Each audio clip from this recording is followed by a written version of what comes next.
Hello everyone, welcome to the marketplace. Coming up this afternoon, Ghana's economy goes by 2.9% in 2023, stronger than the revised 1.5% by the Finance Ministry. We will analyze. Also coming up this afternoon, businesses in rural Ghana incur losses over limited internet access. Ahead, we also discuss the IMF's push for developing countries such as Ghana to take advantage of artificial intelligence. We can see 3, 4, 5% productivity gain if we go forward with artificial intelligence effectively. So this is my first point. We desperately need something that would inject more dynamism in the world economy. That's ahead on Let's Talk Tech. Thanks for joining us, everyone. Details coming up.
And also look at the currency market, but important figures coming out from the Ghana Statistical Service today. Ghana's economy recorded a 2.9 gross domestic product growth rate in 2023, stronger than the revised 1.5% by the Finance Ministry.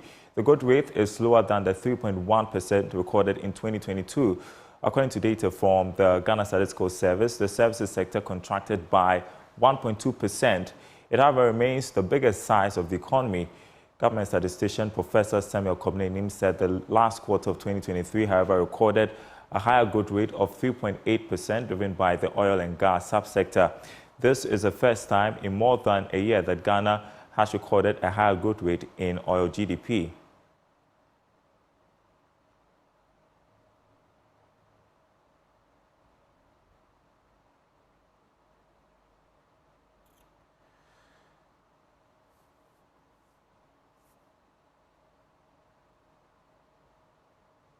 Now, joining us on Zoom is Professor Peter Quartey, Director of the Institute of Statistical, Social and Economic Research, to discuss the latest figures. Thank you so much for joining us on the marketplace. 2.9% growth, stronger than the Finance Ministry's revised projection of 1.5%, however, slower than what was recorded in 2022. Your thoughts on our performance? Yes, good afternoon to your discerning viewers. I think the performance still lower, but nevertheless is slightly higher than what was projected by government. I must also say that the performance was lower compared to 2022, when we had all the exchange rate challenges and turbulence. We've seen mining and quarrying picking up, growing by 2.5%. We've seen manufacturing growing marginally, but our Greek still remains quite resilient and versatile. Crops growing by 4.8%. But my concern is cocoa, which declined by a negative 0.3%. So it's an area we need to look at carefully. Construction declined significantly by 9.9%. It's a major sort of worry as well that we are seeing these kinds of decline. Nevertheless, we've seen ICT, finance also picking up, and even real estate. But let me also add that we've seen industry struggling since 2020. Industry has not been achieving as much as expected. And if agri manufacturing isn't doing well, these are the two major sectors that create the major or the number of jobs that we need. That is a source of worry. Lastly, Daryl, let me point that per capita income has also increased marginally, but it's also quite encouraging to see that there's some positive growth in income per head. So between 2018 and 2023, gross national income per capita increased from 2,140 to 2,300. That is $160 over the 6 years. On average, our per capita income increased by $26 per year. It's marginal though, but at least there is some improvement in per capita income. So those are some of the key highlights I found from the GDP projections or figures. All right, I want us to talk a little bit more about industry because, as you pointed out, we've seen industry reverse the contraction that we've seen over time. We saw an expansion of 1.6%. What does it say about recovery of industry? Are we supposed to be excited yet about this gain made in the last quarter of 2023? Well, I don't think we should be excited. Rather, we should work hard to ensure that industry growth would grow at a much significant pace. We've seen construction contracting by 9.9. It tells you that contractors are struggling to get access to finance. Contractors are not being paid on time, and that sector is contracting. And this is a source of worry for us. We've seen manufacturing pick up marginally, another major sector, but just a marginal 0.9% growth. And if electricity is minus 10.9%. So these are all areas we need to look at. It was quite refreshing or exciting to see that mining inquiry, which declined in the last quarter, has picked up and is growing by 2.5%. So industry is somewhere that we need to focus attention. The new taxes that were introduced, the cost of doing business, the high cost of doing business, these are all things that are affecting industry, and we ought to, as well as, of course, non-payment of contractors. This is affecting the industrial sector, and government has to focus attention to revive that sector.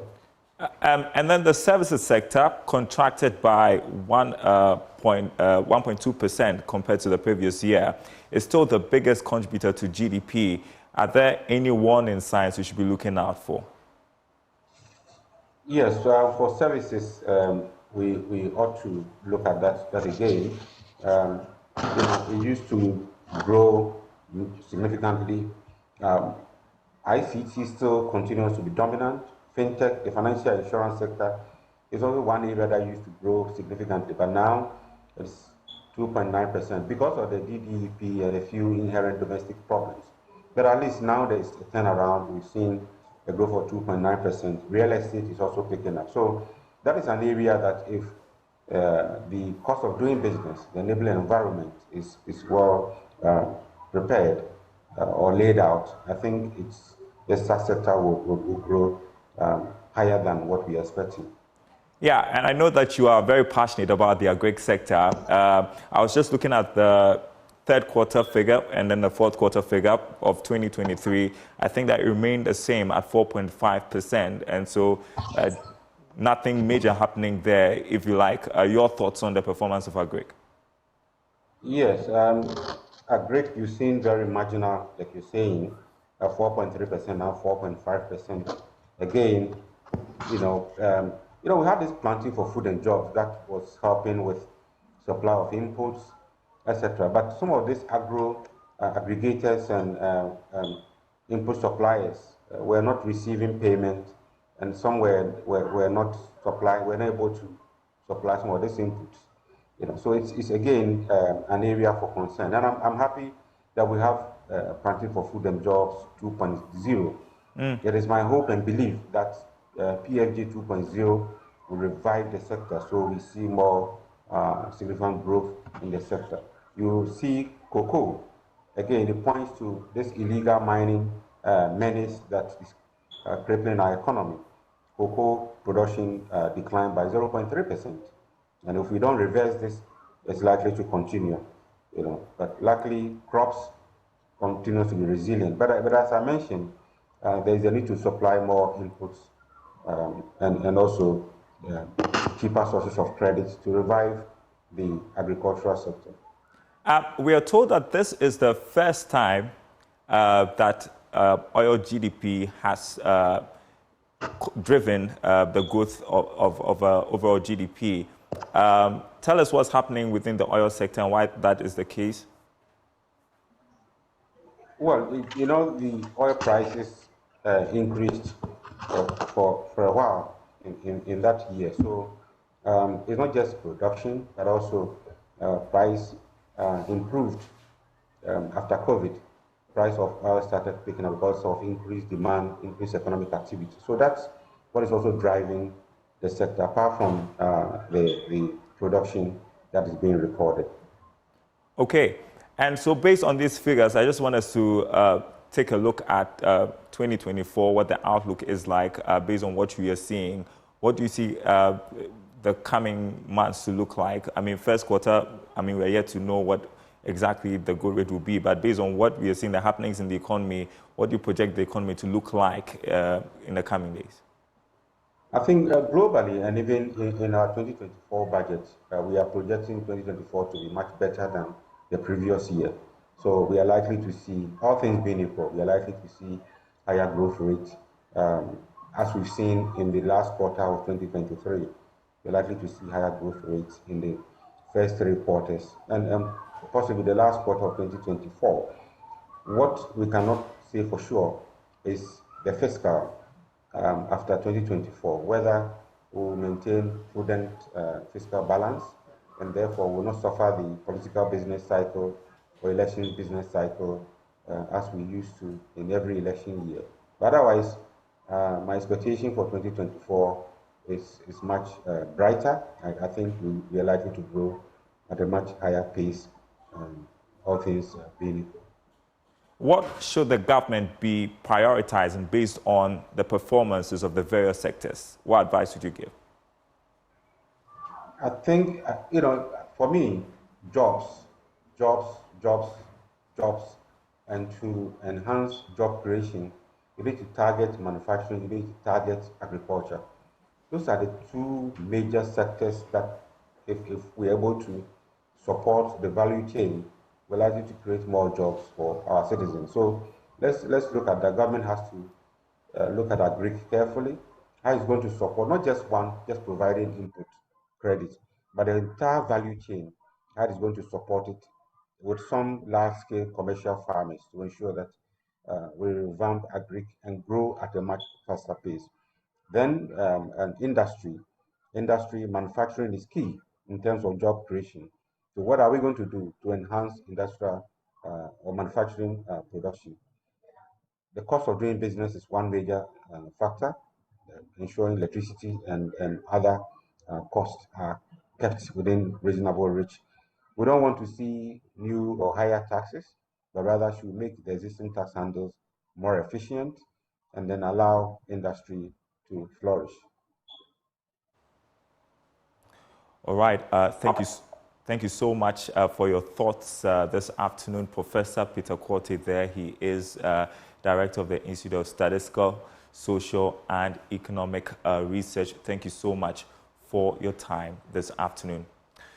You're watching The Marketplace. We want to take you to another story that we have been following all week for you. That is to do with internet disruptions, and we are taking you to rural communities because some business operators in rural communities, including mobile money vendors, are recording low sales following the recent internet blackout that hit the country. Residents and businesses at Apenamadi, a village in the Achuma Mpunya district of the Ashanti region, which already battles poor internet connectivity, are heavily impacted by the limited internet supply. Emmanuel Kwawu was in the community and has filed this report. and friends not only to converse amongst themselves, but to primarily connect with the rest of the world. But one of their means to stay abreast of global and national happenings, mobile internet, is being intermittently truncated. Although they have been enduring the perennial challenges with internet and mobile connectivity, the prevailing internet blackout is biting harder. I have been here for only 2 months. Internet is really bad. Located over 50 kilometers away on the outskirts of the regional capital, Kumasi, Apenemade is a small farming community in the Achimampunya district with a population less than 1,000. This open space underneath the trees on the community's hill is the only luckiest place for internet connectivity. The internet is not really good unless you come to the school premises. So when I'm telling you,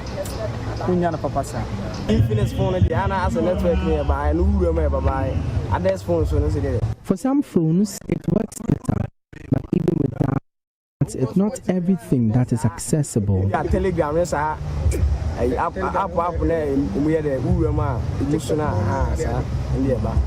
The uncomfortable living spans into businesses in the village, especially mobile transactions. Portia Brago, a mobile money vendor in the community, has had to endure the ordeal of turning away customers due to the recent poor network. She is incurring losses.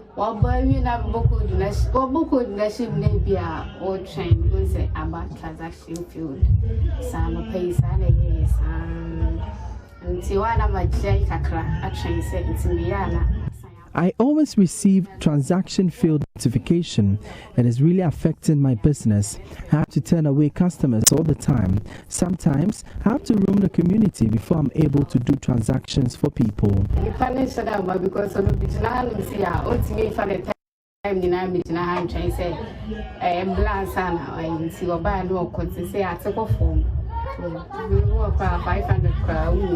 Stephen, also a vendor, is reeling under the impact.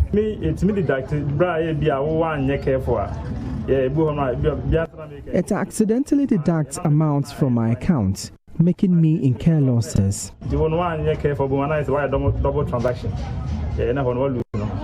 Some residents manage to utilize virtual private networks, but the connectivity situation in the area is not allowing a smooth experience on the app. Not too long ago, a friend of mine being introduced to VPN, which sometimes because of the network Because the network is bad, even the VPN is not really working effectively.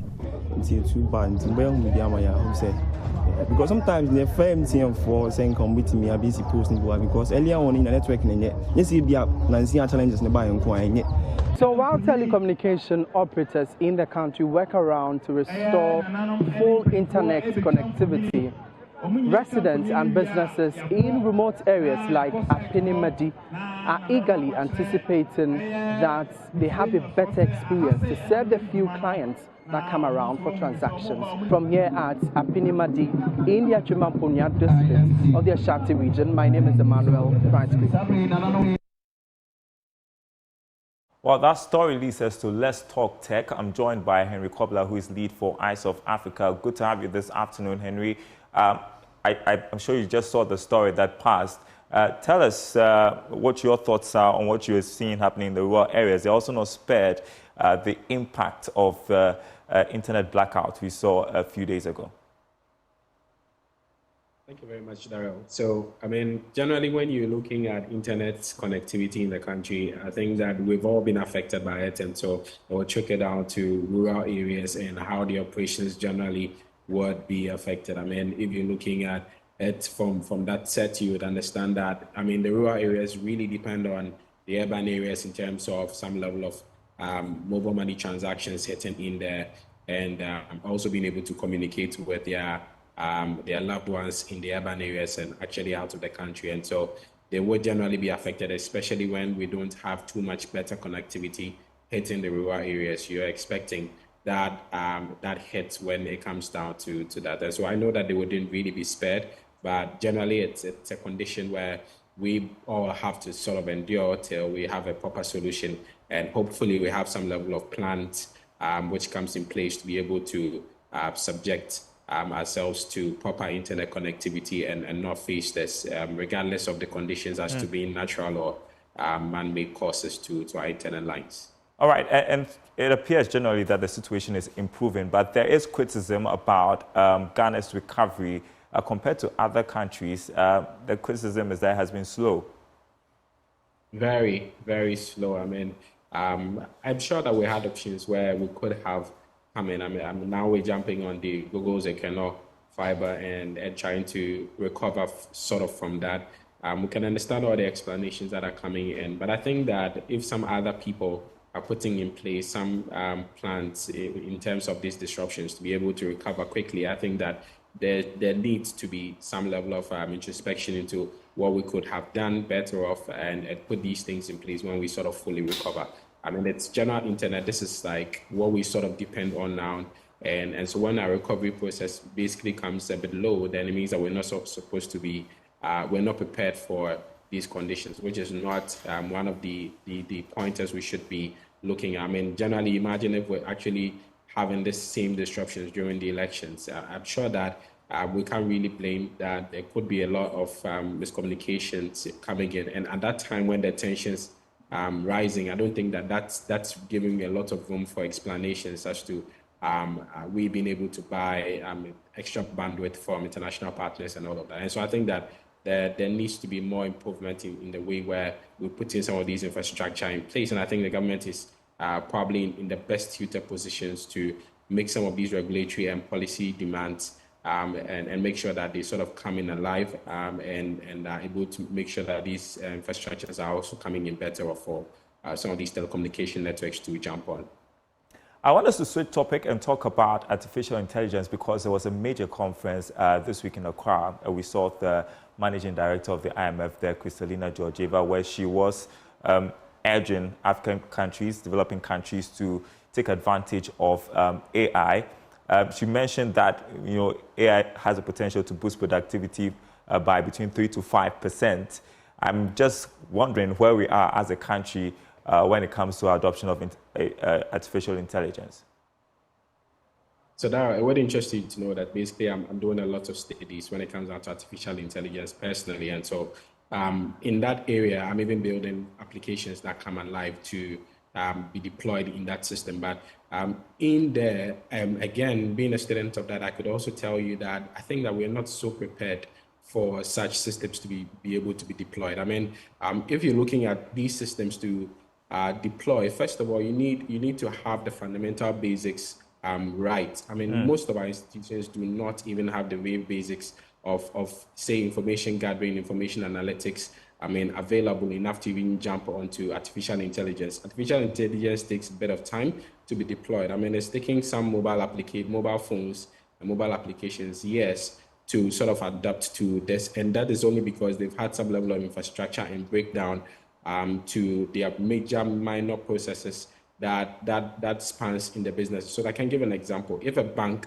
in Ghana says that we want to do artificial intelligence, I think that they will be in the best suited position to do that because they've had their mobile applications in the system for almost probably 2 or 3 years. They've sort of gathered a lot of data and traffic as to how the users are on the mobile applications and all of that. And so, yes, it would definitely be a very good platform to sort of deploy these systems. But if I'm taking most of our government institutions and how we're now jumping on digitalization pointers, and we don't even have a major data sort of gathered in, I think that we would sort of have some level of low productivity in there. It would be us throwing money into these infrastructure and not getting much from these infrastructure. I mean, technical or technological systems are very expensive to deploy. I mean, to get an AI engineer to sit to work on applications or really is going to cost you that much. And when you're having just about 2 or 3% of people jumping onto that application to use, I mean, that's really not part of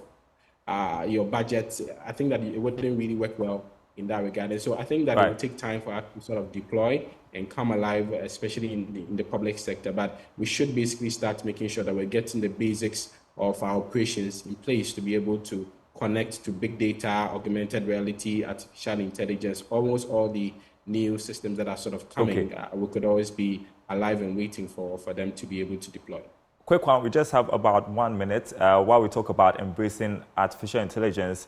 Interesting development from yesterday's graphic business Stanbic breakfast meeting, where the CEO of the Ghana Tourism Authority was saying that they were looking at the adoption of AI to encourage domestic tourism experience. I don't know exactly how they intend to do that, but I thought it was fascinating.